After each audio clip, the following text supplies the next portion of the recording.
Bonjour et bienvenue à cet épisode spécial de Artbook Passion. Aujourd'hui en direct de France et plus particulièrement de la librairie La Croisée des Mondes à Dieppe. Le directeur de la librairie nous ouvre ses portes et nous a proposé de découvrir ensemble ce bouquin qui s'appelle Geek Art. Geek Art, une anthologie. Art, design, illustration et sabre laser. Déjà on a un petit peu une idée de ce qui va se passer dans tout ça. C'est un certain Thomas Olivry qui se charge de la rédaction, de la compilation de cet ouvrage.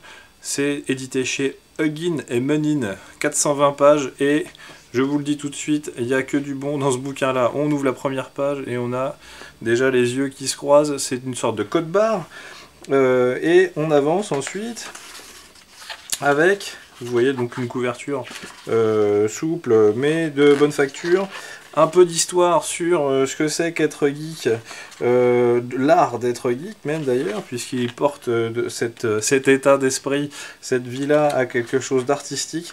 Donc on a un petit peu d'historique, vous pouvez le passer si vous voulez. Ce qui est quand même très très intéressant, c'est une chronologie, on va dire, de l'histoire des geeks. Alors il est très fort ce Thomas Olivry là, parce qu'il arrive à nous faire remonter l'histoire des geeks à 1889. Et on passe par des phases diverses, notamment ici l'arrivée de la Atari 2600 pour les fans, hein, 1977. Je sais que certains d'entre vous étaient déjà nés, ne faites pas les malins.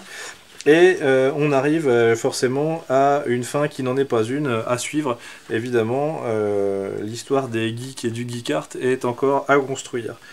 Tout le bouquin ensuite sera comme cela, c'est-à-dire une grosse partie illustré évidemment, et surtout le geek en question qui va générer ce geek art là. Ici Andy Ofsom, donc quelqu'un qui va travailler, vous le voyez là, sur des visuels très très schématiques, par exemple des Tortues Ninja, par exemple du Pac-Man et de Bob l'éponge. Et on va pouvoir découvrir le travail de ce Andy Ofsom sur plusieurs pages. Donc on a vraiment envie de détailler ça.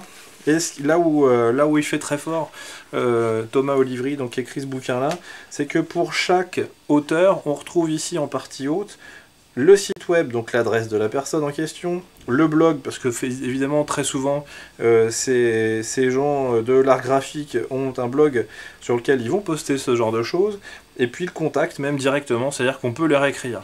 Donc tout au long de la visite de ce bouquin Geek Art, on retrouve d'ailleurs, tiens, là pourquoi pas Stallone en Rambo, Stallone en Rocky, on a de tout y est passé en revue. Alien, pourquoi pas, du E.T. en veux-tu en voilà. Il y a de quoi se marrer à toutes les pages.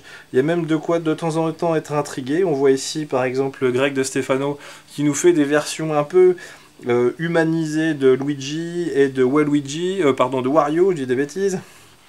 Une petite citation de l'auteur quand même au fur et à mesure. Et moi quand je vois ça, j'ai qu'une envie, c'est d'en acheter deux, parce que quand je vois une illustration comme ça, j'ai envie de la découper et de la coller quelque part. Donc le deuxième exemplaire me permettrait de découper derrière et de coller ça autre part. Tiens, un petit Cthulhu qui passe, ça mange pas de pain. Lovecraft n'est pas oublié dans cette édition-là.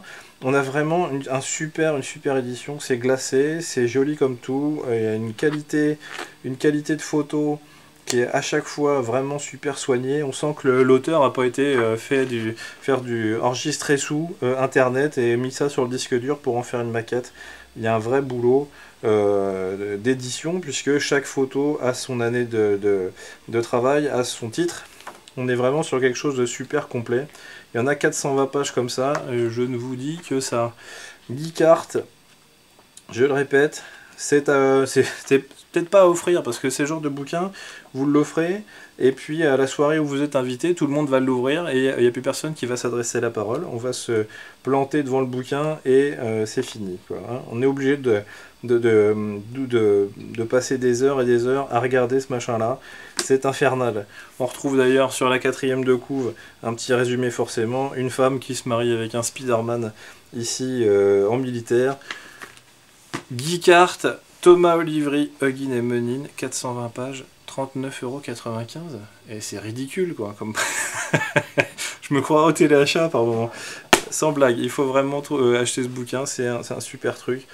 Sur la couve, vous retrouverez une sorte ici là de barbu moustachu avec des lunettes 3D.